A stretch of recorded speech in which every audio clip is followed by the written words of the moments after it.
Hey everyone. This is Six Path Weeb, and I welcome you all to my YouTube channel. Today we continue our fanfiction series with villain Naruko, Part 3. In this series, we explore an alternate path where Naruko walks the darker side of destiny, shaping a story very different from the one we know. If you enjoy intense twists, darker character development, and unique Naruto fanfiction stories, you're in the right place. Disclaimer: the content on this channel is created for entertainment and discussion purposes only. I do not own any of the anime footage used in my videos. All rights and credits belong to their respective creators and copyright holders. Now, let's begin. Get him! Several of the fishmen shouted as they rushed forward. The young marine did not look frightened. She simply stood still, her blue and white jacket fluttering softly in the sea breeze. The spiky blonde hair on her head caught the sunlight, and the whisker-like marks on her cheeks curved slightly as she smiled. Her name was Naruko. She raised one hand calmly. "Please stop," she said in a clear voice. "No one needs to rush anywhere." A soft glow of blue light formed around her fingertip. It was not loud or frightening. Instead, it shimmered gently, like a tiny spinning star. The fishmen slowed their steps in surprise. What is that?" one of them muttered. Naruko tilted her head a little. "Just something to make sure everyone listens." With a light flick of her finger, the blue glow floated into the air. It spun above the street like a small lantern, casting a peaceful light across the village. No explosions came. No one was hurt. But the strange glow made everyone pause. Even Arlong blinked in confusion. "What kind of trick is this?" he demanded. Naruko turned to the villagers instead. "Doctor," she said kindly, helping the older man to his feet, "could you check on Belmare-san now?" Dr. Nako hurried over and knelt beside Belmare. After a moment, his eyes widened. "She's breathing steadily," he said in amazement. "Her pulse is strong. She's going to wake up soon." The villagers gasped with relief. Nami and Nojiko squeezed each other's hands. "Mama's going to be okay?" Nami asked softly. Naruko crouched beside them and nodded. "She's very strong. People who care about others that much usually are." The girls looked at her with wide eyes. "Thank you," Nojiko whispered. Naruko gave them a cheerful grin. "You're welcome." Behind her, Arlong crossed his arms. "You seem very confident for a human," he said. "Why did you come here, little marine?" Naruko stood up and brushed some dust from her sleeve. "I came because villages should be happy places," she replied. "People should grow fruit, tell stories, and watch the ocean waves. They shouldn't spend their day being frightened." The blue light above the street spun slowly, like a quiet star. Naruko continued, her voice calm. "I'm not here to fight anyone. I'm here to help everyone remember that being strong doesn't mean making others scared." The fishmen exchanged uncertain glances. No one had spoken to them like that before. Naruko placed her hands on her hips and smiled brightly. "So here's my idea," she said. "Let's all take a breath, lower our voices, and talk like neighbors instead of enemies. I think we can find a better solution than shouting in the middle of the street." For a moment, the entire village was silent. The wind rustled the orange trees nearby. And in that quiet moment, hope slowly began to return to Kokoyashi village. Naruko stood at the edge of the wooden dock, her bright golden hair moving softly in the sea breeze. The ocean glittered under the warm sunlight, and the air smelled like salt and adventure. Around her were several fish folk who had been causing trouble for the villagers, but Naruko did not look angry. Instead, she looked focused, as if she were solving a very complicated puzzle. She gently raised her hands. "Shigan, Rokumyaku Shingan," she said calmly. Instead of anything frightening, 6 small beams of glowing chakra streamed from her fingertips like sparkling ribbons of light. The beams darted through the air with remarkable speed, touching the fish folk one by one. When the light reached them, it simply nudged them back, lifting them off their feet and setting them safely down farther away. None of them were hurt, they were only surprised and too dizzy to keep causing trouble. Naruko lowered her hands and smiled slightly. Long ago, she had studied notes written by Tsunade Ba-chan, a brilliant healer who understood the body's chakra pathways. These pathways included tiny points called tenketsu, places where chakra flowed strongly through the body. By learning how these points worked, Naruko discovered that she could guide her chakra in creative ways. Most people use their fingers for simple strikes when practicing Shigan, but Naruko had a different idea. She thought it would be more useful, and far safer, to shape her chakra into tiny bursts of energy that could travel through the air. The result was a technique that looked like shining sparks shooting from her fingertips. It reminded her of something she used to dream about when she was younger. "I wish I could send my Rasengan flying like a little star," she once told her teachers. Now she could do something very close to that. Nearby, Arlong crossed his arms and watched with a frown. "You know," he said, "I am standing right here." Naruko glanced at him briefly but then turned to Dr. Nako, who was kneeling beside Belmer. "Belmer-san should wake up soon," Naruko said kindly. "Please give her some treatment. She'll be all right." Dr. Nako nodded quickly. "Thank you, Naruko." However, before he could move closer, one of the fish folk stepped forward, blocking his path. Naruko quietly stepped between them. "No more trouble today," she said. The fish folk tried to push forward, but Naruko simply stood firm. She focused her chakra and used a defensive technique she had practiced many times. Tekai, Teppusan. Her body became as steady as a strong tree trunk. When the fish folk's punch met her arm, the force bounced back harmlessly, and he shook his hand in surprise. Around them, the other fish folk stared in disbelief. "How did she do that?" one whispered. Arlong narrowed his eyes. Something about the determined girl seemed familiar. Meanwhile, Belmer slowly opened her eyes. "Naruko. Is that you?" she asked softly. Naruko knelt beside her at once and gently held her hand. "Yes," Naruko said with a warm smile. "Everything is going to be okay." Belmer looked at her carefully. Over the years, she had grown very fond of Naruko. The girl trained harder than almost anyone, always eager to learn and help others. She was cheerful, polite, and full of energy, sometimes a little mischievous, but always kind at heart. Belmer remembered one particular prank that Naruko had once planned with a huge grin. The girl had secretly replaced an important officer's decorative seagull figure with a tiny toy statue. When the officer finally noticed, his confused shouting echoed through the halls for nearly half an hour, while Naruko and Tsuru laughed so hard they could barely breathe. Even remembering it now made Belmer smile weakly.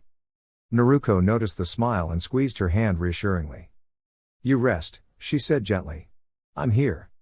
In Naruko's heart, one thought shone brighter than anything else. The people she cared about were precious to her. And she would always do her best to protect them, with courage, kindness, and a bright, unbreakable spirit. Those were the words Naruko would never forget. They echoed gently in her mind like the soft ringing of a bell. They were the reason she was holding on to Belmer's sleeve so tightly, even though she was smiling as if nothing in the world could worry her. If Naruko made the wrong move right after the agreement had been signed, everything could fall apart. For many years, people in the academy had whispered that Naruko did not admire the Tenryubito the way others did. Naruko never tried to hide it. Whenever they demanded help or attention, she often found clever ways to delay the messages or solve the situation before anyone had to answer their calls. Because of that, the Tenryubito had placed her name on a long list of people they did not like very much. Naruko never shouted rude things at them, but she was known for standing outside their palace gates and loudly saying what she believed in, that everyone deserved kindness and fairness. Naturally, this made life around her rather interesting. Trouble often followed Naruko wherever she went, but somehow she always managed to turn those situations into something better. Villages were helped. Arguments were calmed. People who once disagreed sometimes left talking to one another again. That was simply the kind of person Naruko was. Now a peaceful agreement had just been signed between the leaders of the humans and the people of the sea. Queen Otohime had spoken warmly about friendship and understanding between both worlds. It was a hopeful moment. But Naruko had suddenly rushed forward toward Arlong, a tall fishman who looked very surprised by the sudden attention. Belmer quickly grabbed Naruko's arm. "Belmer-san, how long have you known me?" Naruko asked with a playful tilt of her head. "Naruko, this is not the time for jokes." Naruko's bright blue eyes softened. "Have I ever rushed in without a plan?" Belmer hesitated. Naruko's voice was calm now, steady and reassuring. "You are important to me, Belmer-san," Naruko said gently. "I would never do anything that would hurt you or anyone else." Belmer loosened her grip slightly, still uncertain. Naruko turned toward Arlong and bowed politely. "Excuse me," she said. "Could we talk for a moment?" Arlong blinked, clearly confused by the sudden politeness. Instead of shouting or causing trouble, Naruko simply raised her hand and formed a wide spinning circle of wind in the air. It looked like a glowing ring of swirling leaves and light. The energy moved harmlessly above the ground, sparkling like a festival lantern. The gathered crowd gasped in wonder. Naruko laughed cheerfully. It's just a demonstration, she explained. A reminder that strength doesn't have to break things. It can also protect them. The wind ring slowly faded into the air like drifting petals. Arlong looked around at the watching people, humans and fishmen alike, then back at Naruko. You did all that just to show us something? He asked. Naruko nodded. If we keep trying to prove who is stronger, she said, we'll never learn how strong we can be together. For a moment the courtyard was quiet. Then someone began clapping. Soon others joined in. Belmare covered her face with her hand and sighed in relief. That girl, she murmured. She nearly gave me a heart attack. Far away in Marie Joy's, 6 hours had passed since Naruko had vanished in a flash of light, leaving Tsuru pacing slowly inside her office. Reports had been arriving all afternoon. Messages were being organized. Plans were being discussed. Tsuru stood by the window, thinking carefully. Naruko was clever, unpredictable, and full of surprising ideas. Sometimes that made the elders nervous. But Tsuru knew something important about her student. Naruko never ran toward trouble to cause it. She ran toward it to fix it. A small chuckle escaped Tsuru's lips. That girl always has another plan, she said quietly. Outside, the sun was beginning to set, coloring the sky with warm gold and soft orange. And somewhere far away, Naruko was already working to turn another difficult moment into something hopeful. 2 days passed before anyone saw Naruko again. But when she finally appeared, it was in a way that no one had expected. At the Marine headquarters, the proud Tenryubito Roswald had arrived in a grand carriage, loudly demanding justice. He insisted that the Marine who had dared to break the law must be punished immediately. Sengoku, the fleet admiral, listened carefully as Roswald explained the story, though he quietly stroked his beard with a thoughtful frown. From the way Roswald spoke, Sengoku understood that the visit was mostly for show. The noble simply wanted someone to blame, and Naruko had become the perfect target. At first, Sengoku felt relieved. Naruko was nowhere to be found. If he simply said he did not know where she was, the problem might disappear on its own. Unfortunately, things rarely stayed quiet for long. A vice admiral suddenly rushed into Sengoku's office, clearly out of breath. Fleet Admiral. Huge screens have appeared outside the Tenryubito Palace, and here at headquarters too. They say it has something to do with Naruko. Sengoku quickly walked outside to see for himself. When he arrived, several familiar faces were already there. Tsuru stood with her arms folded, looking unusually tense. Cousin leaned casually against a wall, though even he seemed curious. Borsellino adjusted his glasses while staring at the screen. Garp stood nearby as well, but instead of his usual cheerful smile, he looked strangely serious. That alone told Sengoku something important. Whatever was about to happen, it was going to be big. Meanwhile, far away in Kokoyashi village, another screen flickered to life. Hina had quietly set it up so Belmare could watch. Even though Naruko had asked that only a few people see what would happen, Hina believed others needed to understand too. This was Naruko's way of doing things, bold, honest, and impossible to ignore. Inside the small house, Belmare rested in bed while Genzo and Dr. Nako stood nearby. Nami and Nojiko cuddled beside her, watching the glowing screen with wide, curious eyes. Back at Marine headquarters, the crowd began to murmur. Hey, it's starting. Look at all those bubbles. Wait. That's Naruko. On the screen, Naruko stood calmly in a vast underwater plaza surrounded by many fishmen. Even though she was human, she stood there comfortably, as if the water itself welcomed her. At the center of the gathering sat Queen Otohime and King Neptune. In Otohime's arms was a tiny baby princess named Shirahoshi, happily giggling at the bright lights. Someone in the crowd gasped. That's Fishman Island. How is Naruko breathing underwater? Maybe it's some kind of special ability. But the voices soon quieted as Naruko began to speak. Her orange jacket fluttered gently in the currents as she addressed the queen with respectful calm. Otohime Dono, she said clearly, I understand that a contract was signed recently between you and the Tenryubito. Could you please tell everyone what that contract says? Queen Otohime hesitated for a moment, but then nodded. Her voice echoed through the broadcast. The contract says that humans and fishmen must live peacefully together. Neither side may fight the other in any place or in any way. If the agreement is broken, the side responsible may face punishment. Across the world, people listened carefully. Naruko nodded thoughtfully. I see. She glanced down at a fisherman lying nearby, Arlong, who looked tired and embarrassed. 2 days ago, Naruko explained calmly, this fisherman attacked a village in the East Blue. My teacher lives there. She was hurt while protecting her daughters. Even though Naruko's voice remained steady, there was a quiet seriousness in her eyes. I care deeply about the people who have helped me. They are precious to me. Many fishmen began shouting angrily, but Naruko raised one hand. A gentle wave of energy spread through the water, calming the crowd. Then she continued. According to the contract. My actions afterward broke the rule, didn't they? Queen Otohime looked at her with watery eyes. Yes. They did. Naruko smiled softly. Then a fair punishment should be given. Gasps spread through the watching crowds. She slowly removed her jacket and set it aside, standing tall with determination. Jinbei-san, she called. From the crowd stepped a large whale shark fisherman with a kind but serious expression. It was Jinbei, a respected warrior and protector of Fishman Island. He bowed his head slightly. Naruko spoke kindly to him. Arlong once sailed under your flag. Since this situation involves him, it feels right that you decide the punishment. Jinbei looked troubled for a moment, but he understood Naruko's intentions. He addressed the crowd. In our traditions, we fishmen practice a martial art known as fishman karate.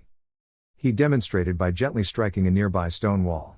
With a powerful but controlled motion, the stone crumbled into harmless pieces. The crowd gasped in amazement. But Jinbei lowered his hand and turned to Naruko. Still, he said thoughtfully, punishment does not always mean anger. Sometimes it means learning. Naruko smiled brightly. That's exactly what I hoped you'd say. She stepped forward confidently. If people on both sides can see that mistakes can be corrected with honesty, maybe humans and fishmen can understand each other better. Queen Otohime wiped her tears, smiling with hope. Around the world, people continued watching in silence. Naruko stood proudly before the crowd, not as an enemy, not as a hero seeking praise, but simply as a girl who believed that kindness, courage, and understanding could build a better future for everyone. The large screen showed Naruko standing calmly in the center of the gathering. Only moments earlier she had been joking with the Marines, laughing in that easy way that made everyone around her feel lighter. Seeing her now about to face a difficult challenge made many of them uneasy. How can they just watch this? One Marine muttered. Soon the quiet murmurs turned into loud complaints. A few Marines began shouting that it was unfair. Others shook their heads in disbelief. Fleet Admiral Sengoku tried to quiet them at first, but after a moment he sighed and folded his arms. He knew Naruko well. When she made up her mind about something, stopping her was nearly impossible. Cousin simply closed his eyes and walked away with a slow shrug. Borsellino tilted his head and softly murmured, Ara, Ara, while glancing off to the side. Tsuru, the great tactician, stood very still. Though her face looked calm, Sengoku suspected she was thinking very carefully about everything that was happening. Everyone in the Marines knew one thing: if you cause trouble for Naruko, you also earn the disapproval of Tsuru. And that was never a pleasant situation. At the center of the open space, Jinbei stepped forward and raised his hand to quiet the crowd. This next technique, he announced clearly, is stronger than the last demonstration. It is called the Gazen Megawara Seiken, the 5,000 tile true punch. Instead of striking anyone, Jinbei demonstrated the power by striking a thick stack of stone tiles placed on the ground. The tiles cracked apart with a loud sound that echoed through the area. The crowd gasped at the display of strength. Then Jinbei turned toward Naruko. What I am about to ask of you, Uzumaki Naruko, he said, is to endure 10 strikes of the Sumegawara Seiken. The shark tile true fist. The meaning was clear. This was not meant to hurt anyone, but it would be an incredibly difficult test of endurance and spirit. Naruko rubbed the back of her head and gave a cheerful shrug. Wow, that does look strong, she said. But I did break the rules earlier, so I guess I should accept the challenge properly. All right. Let's do it. She smiled brightly, the same fearless grin she always wore when facing something difficult. The Marines watching would later remember that moment very clearly. Many of them called it Naruko's determined grin. Is she really going to do it? Someone whispered. Don't worry, another Marine said. Naruko is the head of CP9. She knows the Rakushiki skill Tech-I. She can make her body as tough as iron. Oh. That's true. Just then Naruko held up 2 small kunai so everyone could see them. The fish folk and the Marines both grew quiet, wondering what she was doing. I know what some of you are thinking, she said. You think I might use a trick to make this easy. I do know a technique that can make my body very strong. Watch. She lightly tapped one of the kunai against her arm, showing how she could brace herself with control and focus. But if I used that now, she continued, lowering the kunai, it wouldn't be a real punishment. And it wouldn't be honest. She placed the kunai away at her side and stood straight. So I promise this, Naruko said firmly. I will face this challenge with nothing but my own determination. No tricks, no special defenses. Just me. Her voice was steady and sincere. I made a mistake earlier, and I want to show that I truly understand that. Sometimes the best way to earn trust is to be brave enough to accept responsibility. The crowd became very quiet. Jinbei nodded respectfully. He understood what Naruko was trying to show everyone. All right, he said gently. The first strike is coming. He stepped forward and delivered a controlled strike to a thick wooden training board Naruko held in front of her. The impact created a strong gust of wind that pushed her back a step, but she stayed standing. Naruko blinked and shook her arms. Whoa! That's powerful, she laughed. The second strike. Another controlled blow struck the board, and again Naruko slid back slightly across the ground, her sandals scraping softly on the stone. Third. Fourth. With each strike the wind from Jinbei's strength grew stronger, and Naruko had to plant her feet carefully to keep her balance. Fifth. Sixth. Even some of the fish folk watching began to look impressed. It was not easy to stay standing against such powerful forces. Seventh. Eighth. Naruko's arms trembled a little from holding the board steady, but her grin never disappeared. Ninth. By now everyone watching was completely silent. Finally Jinbei stepped forward one last time. The 10th and final strike. He struck the board with a powerful but carefully controlled motion. The gust of wind pushed Naruko backward until she tumbled onto a grassy hill behind her. For a moment she lay there staring at the sky. Then she sat up and raised one hand. I'm okay, she called. The Marines erupted into cheers. Jinbei lowered his stance and gave her a deep, respectful bow. Naruko, he said warmly, you are truly a remarkable person. I will remember your courage. Nearby, some of the fish folk who had once doubted humans began whispering to each other. She accepted the challenge honestly. She didn't make excuses. She really wanted to make things right. Queen Otohime stepped forward, her voice filled with emotion. Do you all see? She said. Naruko stood there not because she had to, but because she wanted to show sincerity. She wanted us to know that she respects us. Her words spread through the crowd like a gentle wave. At that moment, one Marine pointed toward the hill. Look! She's standing up again. Sure enough, Naruko hopped down from the hill, dusting off her clothes with a cheerful laugh. Okay, she said brightly. That was tougher than I expected. But I'm glad we did it. Her smile was warm and friendly, and for the first time that day, both the Marines and the fish folk began to feel the same hopeful thought. Maybe understanding each other was possible after all. I want to be an honorary fishman. The crowd fell silent. Everyone stared at Naruko as if they had just heard the most surprising wish in the world. Queen Otohime blinked in confusion. That's it? She asked gently. Naruko, her bright blonde hair messy and her clothes a little dusty from the long day, gave a cheerful grin. Yes, that's it, she said simply. If we're all going to be friends from now on, then I want to be part of your family too. For a moment, no one spoke. Then a small giggle came from one of the young fish children standing near the front of the crowd. She wants to be one of us. Another child clapped their hands excitedly. That's wonderful. Soon the quiet plaza filled with laughter and warm smiles. The fishmen and merfolk looked at one another, their earlier worries melting away like snow under the morning sun. Queen Otohime wiped the tears from her eyes. They were no longer tears of sadness, but tears of joy. My dear Naruko, she said kindly, after everything you have done for us today, you are already part of our family. Naruko scratched the back of her head in a shy way. Really? She asked. Of course, said Jinbei with a deep, friendly chuckle. Anyone who works this hard to bring people together deserves to be called a friend. The people gathered there began cheering again, but this time the cheers sounded softer and warmer, like a celebration shared between neighbors. Honorary fishman Naruko. Hooray! Welcome to the family. Naruko's eyes sparkled with happiness. She had never expected such a wonderful response. Queen Otohime gently took Naruko's hand and placed the pen into it. Then let us finish what we started together, the queen said. Naruko nodded proudly. She held the paper steady while Queen Otohime signed the peace treaty with careful strokes. When the final mark was placed on the page, the crowd erupted into joyful applause. At that moment, something special had happened.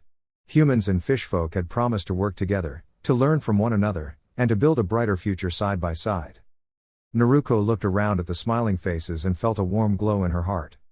See? She said with a laugh. Making friends is way better than arguing. The children in the crowd laughed and nodded eagerly. As the celebrations continued, Naruko sat beside the younger fish children, listening to their stories about swimming through coral forests and playing games beneath the sea. In return, she told them stories about sunny fields, tall mountains, and the adventures she had experienced on land. The children listened with wide eyes. Wow, one of them whispered. Your world sounds amazing.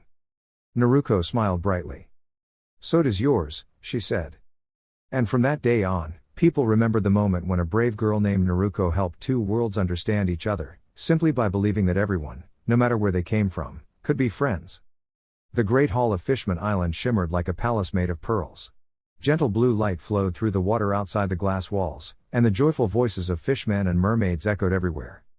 Naruko stood near the center of it all, her bright blonde hair a little messy and her uniform slightly crooked. She looked both proud and shy at the same time. A few small bandages were wrapped around her arms, but she tried to pretend they were not there. Queen Otohime stepped closer to her with warm eyes. Please, the queen said softly, tell me your wish. I promised you one wish before this. Anything at all. Naruko blinked in surprise. Her blue eyes widened, and she scratched the back of her head the way she always did when she felt awkward. Around them, everyone waited quietly. After a moment, Naruko suddenly grinned. I want to be an honorary fishman. The entire hall froze. For a few seconds, nobody spoke. The crowd simply stared at her. Queen Otohime blinked once. That's all? Yeah, Naruko said happily. I mean, you guys are so cool. Wouldn't it be awesome if I could come hang out with you whenever I have time? I also need to practice swimming. What kind of marine am I if I can't even swim properly? A few fishmen covered their mouths. Then someone giggled. Soon the giggle turned into laughter, and the laughter spread across the hall like bubbles rising through the sea. Naruko looked around in confusion. Hey! Why are you laughing? She asked. I'm serious. What's the joke? Hey! But the laughter only grew louder. High above the sea, people around the world who were watching the broadcast laughed too. Naruko's wish was so simple, so honest, that it warmed everyone's hearts. Queen Otohime wiped a small tear from her eye, though she was smiling. Well then, she said, raising her voice so the entire hall could hear. From this day forward, Uzumaki Naruko will be one of us, an honorary fishman. The hall erupted with cheers. Welcome, Naruko. Hooray! Our new friend. Naruko rubbed her nose shyly. Hey! You didn't have to make such a big deal out of it. A large blue fishman stepped forward kindly. It was Jinbei. Of course we did, he said with a gentle smile. You helped us more than you know. This celebration is the least we can do. Naruko brightened immediately. Then can I visit little Shirahoshi whenever I'm free? She asked eagerly. Not far away, the tiny Princess Shirahoshi peeked from behind her mother, her eyes sparkling. Queen Otohime laughed softly. You may visit her anytime you like, Naruko. That's awesome. Naruko cheered. Thanks. She tried to strike a cool pose. But suddenly wobbled. Jinbei quickly caught her before she could fall. Easy there, he said gently. You've been pushing yourself too hard. Your energy is finally running out. Naruko's eyes fluttered sleepily. Aw. But I wanted to say goodbye to everyone properly. You can do that later, Jinbei assured her. King Neptune stepped forward with a warm smile. You will always be welcome here, Naruko. Fishman Island will be happy to see you again. Naruko smiled faintly. Sweet. I'll come visit. I promise. And with that, she finally fell asleep in Jinbei's arms. Jinbei chuckled softly.